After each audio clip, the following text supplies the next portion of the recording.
बिस्मिल्लाहिर्रहमानिर्रहीम। गुज़िश्ता से पेवस्ता। अदब राहत का नाम है।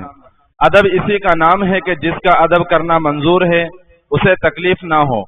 बाज़ अक़ीदतमंद ऐसे होते हैं कि उन्हें हुसूल बरकत ही की फिक्र रहती है और उनके इस मकसद की तकमील के लिए किसी की जान भी चली जाए, इससे उनको कोई सरोकार नहीं होता। हजरत मुफ्ती मोहम्मद रफ़ी उस्मानी साहब दामद बरकातुहुम से आपके शेख हजरत डॉक्टर अब्दुल हई आरिफी रहमतुल्लाहि अलैह का मलफूज कई बार सुना। फरमाते थे कि चाहने वालों की दो किस्में हैं, अहले मोहब्बत और अहले अक़ीदत।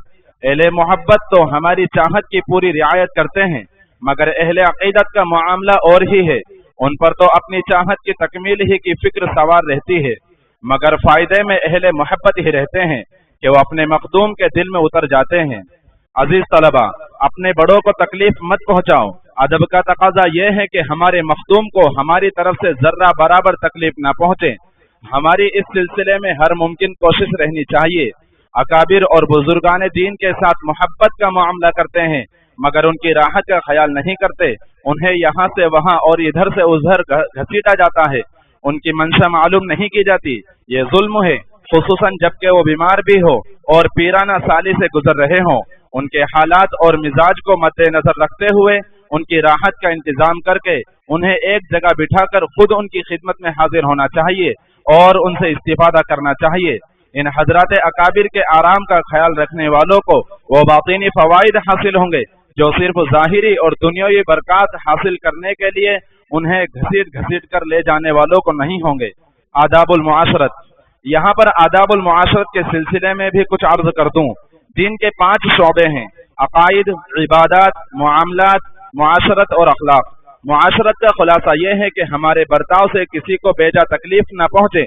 हमें मुआशरत के आदाब सीखने चाहिए ताकि हमसे किसी को अदना दर्जे की भी तकलीफ न हो। मुआशरती जिंदगी में हमारा एक दूसरे के साथ बर्ताव, सलाम, मुसाफहा, दावत, मिलना जुलना वगैरह तमाम उमूर में शरीयत मुतहरा ने हमारे लिए ऐसे उसूल मुकर्रर किए हैं जिन पर अमल करने से सभी को राहत हासिल होगी और तकलीफ से नजात मिलेगी।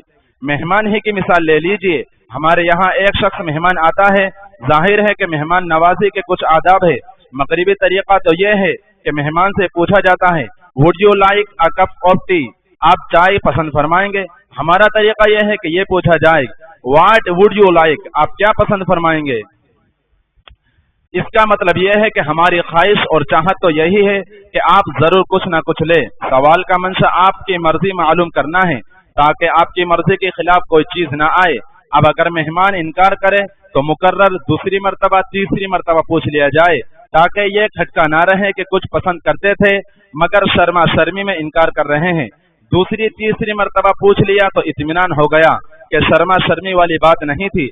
अब 3 मर्तबा के बाद इनकार करने पर भी अगर इशारा करके उन्हें खिलाया पिलाया तो ये आदाबुल मुआशरत के खिलाफ होगा, इसलिए कि मेहमान को इससे तकलीफ होगी। तकरीम के नाम से तकलीफ। हजरत हकीमुल उम्मत मौलाना अशरफ अली थानवी रहमतुल्लाहि अलैह का एक अजीब इरशाद है। फरमाते हैं कि मेहमान को तकरीम के नाम से तकलीफ मत पहुंचाओ, यानी हम तो ये समझ रहे हो कि हम इकराम कर रहे हैं, हालांकि उस बेचारे को तकलीफ हो रही है और वो परेशान हो रहा है। मेहमान को खिलाने पिलाने की हमारी चाहत के साथ साथ उनकी चाहत का भी तो ख्याल रखना चाहिए। मुमकिन है उन्होंने खाना खा लिया हो, किसी जगह वादा कर लिया हो, भूख ना हो, आगे कहीं पहुंचना हो वगैरह वगैरह। 2-3 मर्तबा दरखास्त करके आप उन्हें आजाद छोड़ दीजिए। इससे राहत भी पहुंचती है और मोहब्बत भी बढ़ती है। अपनी चाहत कुर्बान करके किसी को राहत पहुंचाने में जो दुनियावी और उखरवी नफा है वो किसी को तकलीफ पहुंचाकर अपनी चाहत पूरी करने में नहीं है। इसका एहतिमाम निहायत ही जरूरी है, इसलिए कि किसी मुसलमान को तकलीफ पहुंचाना शरीयत में नाजायज और हराम है। बकिया आइंदा इंशाअल्लाह ताला।